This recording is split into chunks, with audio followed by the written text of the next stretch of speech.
संत ज्ञानेश्वरांचे धाकटे बंधू संत सोपान काका यांची पालखी आज सासवडहून पंढरपूरच्या दिशेने निघाली आहे। सासवडमध्ये मोठ्या उत्साहात सकाळी पालखीची मिरवणूक काढण्यात आली। त्यानंतर पालखी रथामध्ये बसून पंढरपूरच्या दिशेने प्रस्थान झाली आहे। याविषयी पालखीचे विश्वस्त त्रिगुण दादा गोसावी, माजी आमदार संजय जगताप आणि मुक्ताई पालखी संस्थानचे संदीप पाटील यांच्यासोबत बातचीत केली आमचे प्रतिनिधी चंद्रशेखर भांगे यांनी।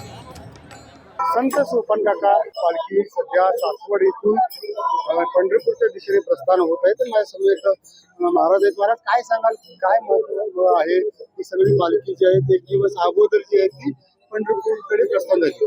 यंदाचा एक दिवस कमी आल्यामुळं 13 दिवसाचा प्रवास आहे। साधारण सोपान काकांच्या पालखीला 180 किलोमीटरचा प्रवास आहे। तो यावर्षी आपण 13 दिवसांमध्ये पूर्ण करतोय।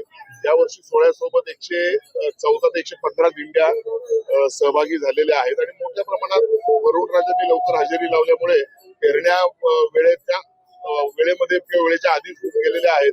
मोठ्या आपल्याला दिसेल की यावेळेस संख्या वारकऱ्यांची फार मोठ्या प्रमाणात वाढ होण्याची शक्यता बघूनच राज्य सरकारने सुद्धा त्या पद्धतीने चांगली मदत आणि सगळं नियोजन केलेलं आहे। तर त्यांचेही आभार। आईसाहेब आणि सोपान काकांचं नातं तसं फार जवळचं होतं सारी भावनांपैकी।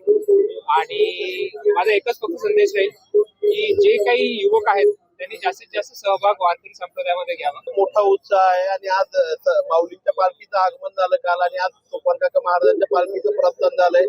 आदरणीय ॲडव्होकेट गोसावी साहेब या ठिकाणी आहेत आणि एक वेगळा योगायोग आहे की मुक्ताई पालखीचे प्रमुख आदरणीय संदीपजी पाटील साहेब सुद्धा या ठिकाणी आहेत।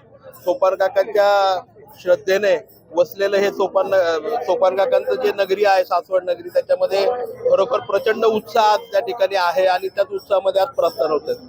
आपण पाहिलं की आमदार स्वतः आहेत, माझे आमदार आणि सगळे वारकरी संप्रदाय सध्या पंढरपूरच्या दिशेने आपल्याला जाताना दिसत आहे। लोकसंख्या चंद्रशेखर भांगे, सासवड, पुणे। लोकशाही मराठी ऐका, पहा, जागरूक रहा।